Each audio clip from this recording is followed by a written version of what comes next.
Story is brought to you by General Atomics and Northeast Mississippi Community College. Well, there are many jobs that help our kids in their development and in their safety.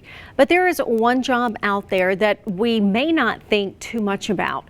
We might even take it for granted. Yet the person in this particular role plays an essential part in our kids' safety every single day. For this week's Skilled to Work, WTVA's Bronson Woodruff got to visit an office in the Tupelo Public School District to find out how you can get a job taking our kids to and from school.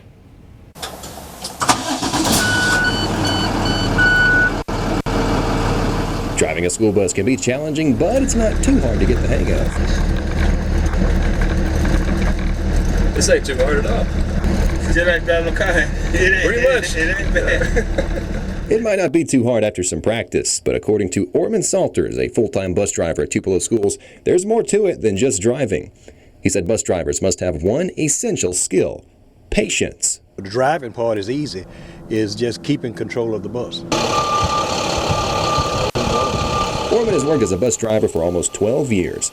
He said that while having a firm hand is important, drivers also need compassion. I'm a father and a pastor, so I want the bus driver to treat my children as if he would his own, because that's the most precious cargo. Director of Transportation and bus driver Gary Enos agreed that the job is not as easy as it looks. He said drivers must multitask and said they'll have all types of students get on. May have a good driver, but they may not be able to handle the kids well, so we look for that in bus drivers.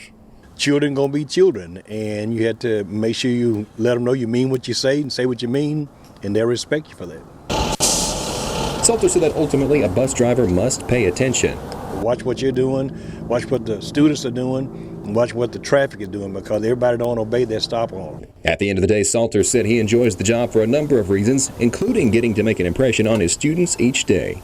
They the first and the last person they see in the school district sometime, and a good morning or have a good day goes a long way. In Tupelo, Bronson Woodruff, WTVA 9 News. Enos and Salter said the Tupelo Public School District has a few positions open right now, but Enos said they'll have more opening up at the end of the year. There are some special requirements if you are interested in applying. To drive, you need a Class B license with P, N, and S endorsements. You will have to take tests at the DMV, including the general knowledge test, the P, the S, and the air brake test. You also need to be at least 21 years old. You can apply to be a bus driver or a bus monitor online. You can find all of this information and a link to apply on our website right now at WTVA.com.